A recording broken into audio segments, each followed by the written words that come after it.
Салам достор, байланышта Санчо Бек каналы. Бүгүн болгон окуядан алынып 2018-жылы чыккан Т-34 аттуу тасманы көрөбүз. Көпчүлүк тарых изилдөөчүлөрдүн айтымында Экинчи дүйнөлүк согушту жеңүүнүн бирден бир себеби ушул Т-34 танкасы болгон. Анда эмесе туткунга түшкөн кызыл аскер жоокерлери ал танканын жардамы менен кантип качып кетишти, биргеликте көрөлү.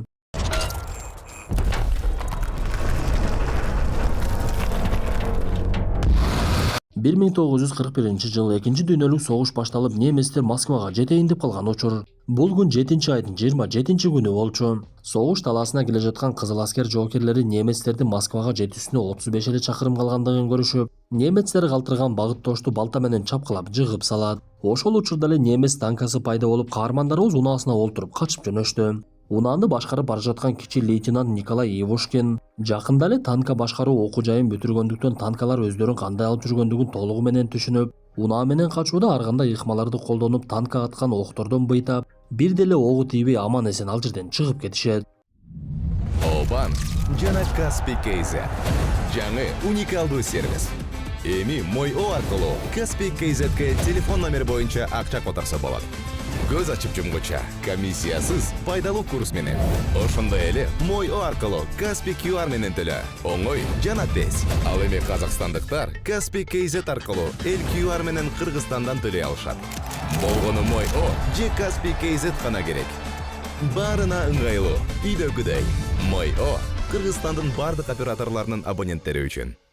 Бул убакта согуш талаасындагылар айласы кетип, ал жердин башчысы дагы катуу жаракат алган болчу. Бирок өйдө тараптагылар өлсөңөр өлгүлө, бирок аркага кайтпагыла деген буйругун берип, жада калса немецтерге каршы чыгуу үчүн бир эле даана танка калгандыгы билинет. Ошол учурда эле ал жерге Николай кирип келип, жоокерлерге ысык тамак алып келгендигин айтып, анан дагы танка башкаруучу экендигин айтса, аскер башчы аябай эле кубанып кетет. Анткени жалгыз калган танканын 3 айдоочусу болгондугу менен 4-үнчү башкаруучусу жок болуп жаткан болчу. Ошондуктан аскер башчы каарманыбызды дароо эле танканын айдоочулары менен тааныштырып, Николай алар менен дароо эле тил табышып эртеңки беттешке даярдана башташат. Анткени немецтер такыр эле токтобой ошол мезгилдеги Кеңештер уюмунун борбору болгон Москваны көздөп, аеосуз согуш жүргүзүшүп, кызыл аскер жоокерлери айласы кетип турган учур болчу. Через неделю, когда возьмем Москву. Бул убакта каармандарыбыз жайгашкан кыштактан алыс эмес жерде немец аскер башчысы Клаус Ягер өзүнүн аракетин көрүп, бир жумадан кийин Москваны колго алабыз, ошондуктан жүрүшүбүздү токтотпойлу. Анда эмесе жөнөдүк деп танкаларга буйругун берип кыймылга келишет. Бул убакта толук даярдыктан өтүп, немецтердин келе жаткандыгын байкаган каармандарыбыз алардын танкасы көп экендигин көрүп, бирок өздөрүнүн мерчеми менен иш алып барып жакын келүүсүн күтө башташат. Николайдын кол астындагы танкачылар танкага олтуруп алып атууга чыгынышып, бул убакта экинчи тараптагылар немецтерди алаксытуу үчүн атайын жасалма замбрек жасап алышыптыр. Ошол убакта немец танкалары жанагы замбректи көздөп жөнөшүп, аны аткылоого аракет кылып, эки танка катарынан турган мезгилде Николай атууга буйрук берди. Ошентип алар бир заматта эки танканы жок кылып, ал жерде катуу атыш башталат.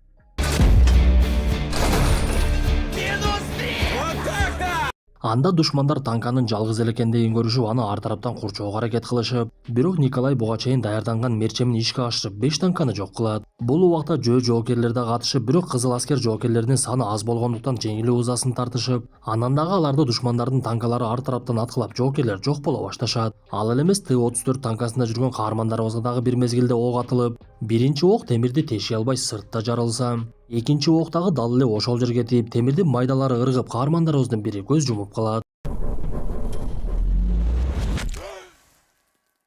Арадан бир канча убакыт өтүп, тирүү калгандар өзүнө келип атышууну улантып, аракеттеринин жыйынтыгында душмандардан калган эки танканын бирөөсүн жок кылып, бирге бир калышат. Алар эки көчөгө түшүп алып, танканы алдыга айдаганча бири-бири менен атышып, каармандарыбыз бара жаткан танка алдыга чыккандыктан алар көчөнүн башына туруп алып күтө башташты. Бирок ошол учурда Клаус башкарган душмандардын танкасы амалкойлук кылып, көчөнүн башына чыкпай эле үйдүн короосун тебелеп өтүп, каармандарыбыздын капталынан чыгып калат. Алар дароо эле Т-34 танкасын атышып, каармандарыбыздын арасынан дагы бирөө көз жумуп, аман калган Николай өзүнүн аракети менен танканы буруп, душмандардын танкасын бир жолу атканга жетишти. Андан соң ал акыркы күчү менен танкадан чыгып, андан соң Степанды дагы чыгарып, экөө сүрөлүп бара жаткан мезгилде душмандардын танкасынан Клаус чыгып, каарманыбызды дагы атып салат.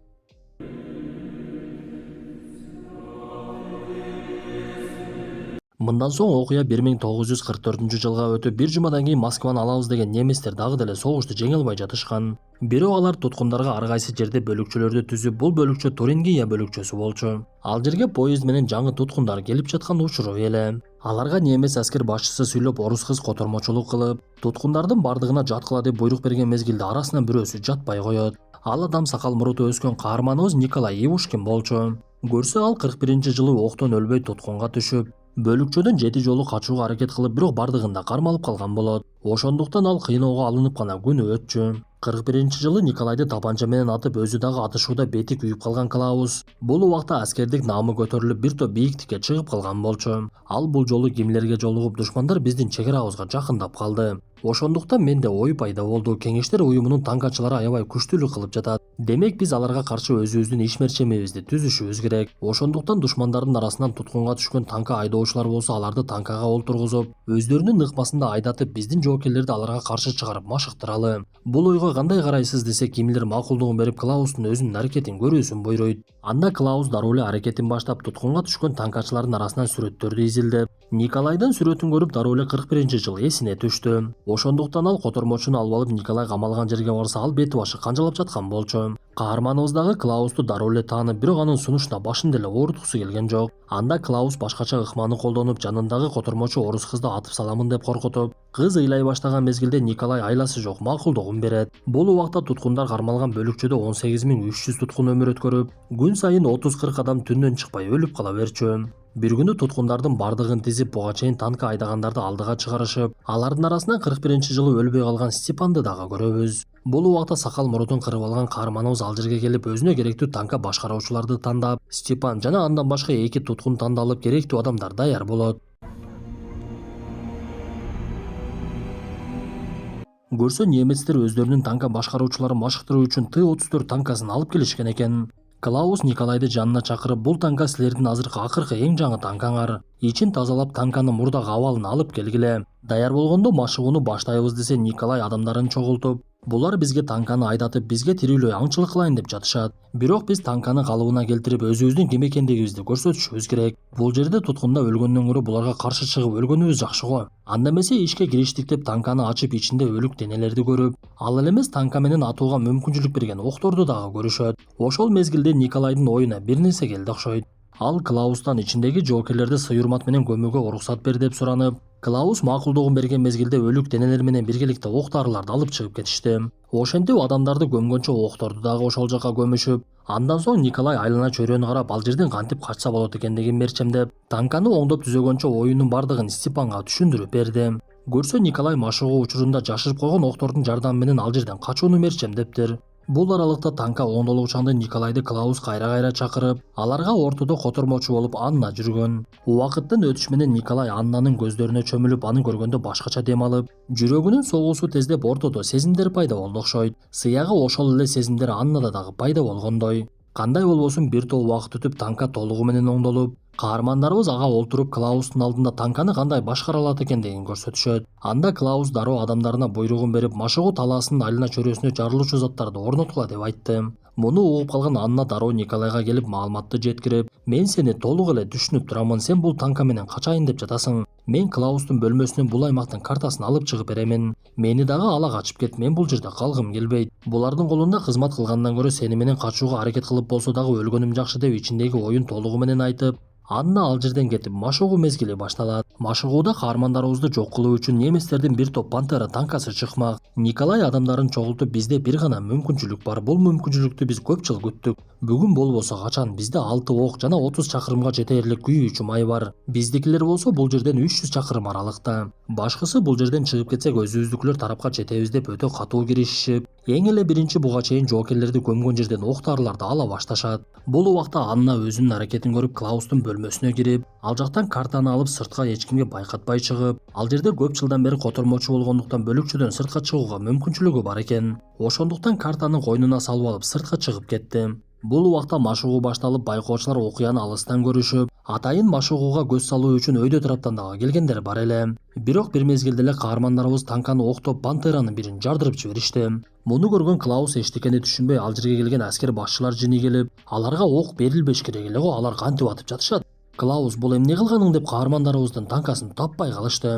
Көрсө алар токойду аралап атайын от жагып түтүн чыгарышып, айлана чөйрөгө байкатпай байкоочулар турган жерге келип алышыптыр. Бир мезгилде танка менен аларды таамай атып, бир топ аскер башчылар өлүп, бирок Клаус аман калып, каармандарыбыз болсо андан ары танкасы менен сапарын улап, унаалар токтогон жерде тебелеп өтүшөт. Анткени каармандарыбыздын максаты бөлүкчөнүн эң башкы эшиги менен чыгып кетүү болчу.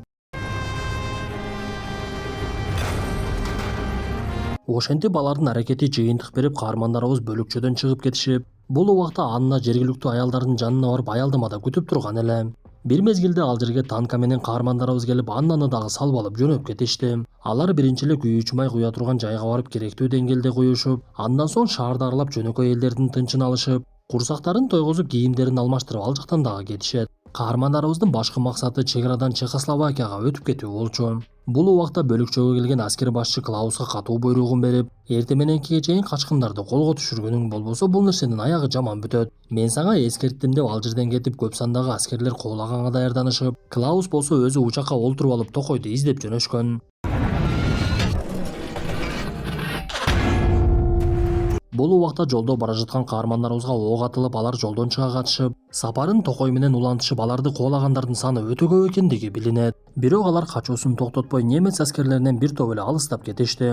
Учакта жүргөн Клаус болсо жолдордун бардыгын текшерип, акыр аягы танканын изин байкап, алар тоонун боорунда жайгашкан Клингенталь шаарчасына барат экендиги белгилүү болду. Ошондуктан ал адамдарына кайтып танкаларды алып алып ошол тарапка жөнөй башташат. Бул убакта каармандарыбыздын танкасы ысый баштагандыктан түн окумдагы кирип калып аны токтотуп, ал жердеги көлдү байкашып жыргап чөмүлө башташты. Мындан соң алар тамактанышып, от жагып, эс алып олтуруп калышып, арасынан Степан жамгыр төктү деген ырды да кырдап берет. Мындан соң алар бир аз эс алып алалы деп жатышып, ошол учурда немистердин жакындай баштагандыгын байкайбыз. Танкалардын үнүн уккан Николай дароо эле ордунан туруп, башкаларды дагы ойготуп, Аннаны өздөрү менен алып кетишпей, сен шаарды айланып өтүшүң керек. Эми биз менен танкада бара албайсың, мен сени араң эле таптым, о кайрадан жоготуп алгым келбейт. Ошондуктан шаарды айланып өтүп, бизди күтүп турсаң жетип алабыз деп бардыгы Анна менен коштошуп, танкага олтуруп алардан алыс эмес Клингенталь шаарчасына жөнөп кетишет. Бирок алар шаарчага жеткенде Николай ал жерде бардыгы тынч экендигине таң калып, демек немецтер бизге чейин жеткен окшойт деген күмөнү пайда болду. Ошондуктан алар шаарга кирүүчү башкы жол менен эмес, башка жолго салып киришет. Айткандай эле бир мезгилде каармандарыбызды танка ата баштап, алар качып жөнөшүп, качканча эле артындагы танканы атып ошол жерде жок кылышат. Бирок Николай мындан соң танкадан түшүп, душмандар бардык тарапты ээлеп калгандыгын көрүп, эмне арга кылышын билбей олтурса, арасынан бирөөсү оюн салды. Мен танкалардын бирөөсүн жок кылам, силер бул жерден чыгып кетүүгө аракет кылгыла. Мени дагы издебей эле койгула деп колуна жарылуучу затын көтөрүп алып чуркап жөнөйт. Ал барып эле душман танкаларынын бирине кол салып, танка башкаруучусу менен мушташып, колундагы жарылуучу затты ичине ыргытып, бирок өзү дагы жаракат алды. Бул убакыттан пайдаланган каармандарыбыз дубалды сүзүп качышып, ал жерден чыгып кетип, дубалдарды талкалап бара жатып, душмандардын бири менен сүзүшүп алышат. Бирок ошол убакта экөөнүн тең ата турган тарабы артты карап турган болчу. Ошондуктан экөө тең өтө ыкчамдыкта бурулуунун аракетин көрүшүп, бактыга жараша каармандарыбыз биринчи жетип атып жиберип, бирок жанындагы танка жарылганда абанын толкуну менен өздөрүнө дагы зыян тиет. Бул үндөрдү угуп жаткан Анна токойдо шаарга кирбей бара жаткан эле. Бир аз убакытка эстеринен кеткен каармандарыбыз өздөрүнө келсе, аларды эки танка эки жактан курчап калыптыр. Биринде олтурган Клаус атууга даярданып, каармандарыбыз өлдүк окшойт деп ойлонуп, бири-бири менен коштошо баштаган мезгилде Клаустун танкасына ок келип тиет. Көрсө экинчи танкада буга чейин жарылуудан жаракат алган каарманыбыз аман калып, танканын башкаруусун колго алып, досторуна жардам берүүнүн аракетин баштаптыр. Бирок экинчи жолу атууга алы келбей, такыр эле күчү жетпей, Клаус дароо эле танкасы менен ал тарапты атып, танка толугу менен иштен чыгат. Көрсө бул убакта келгендердин бардыгы жок болуп, бир эле Клаустун танкасы калыптыр. Ошондуктан ал танкасына чыгып, Николайга кайрылып, колундагы колгабын чечип жерге ыргытат. Бул дегени бетме-бет жекеме-жеке чыгалы деген сөз болчу. Николай бул нерсеге дароо макулдугун берип, экинчи танкадагы жаракат алган каарманыбызды дагы өздөрү жакка алып келишип, андан соң көпүрөгө келишип бири-бирин көздөп айдап жөнөштү. Бирок бул убакта каармандарыбыздын бир гана огу бар болчу. Ошондуктан алар Клаус аткылагандыгына карабай эки жакка быйташып, ага жакында бир эле мүмкүнчүлүк менен танканын тешигине атат.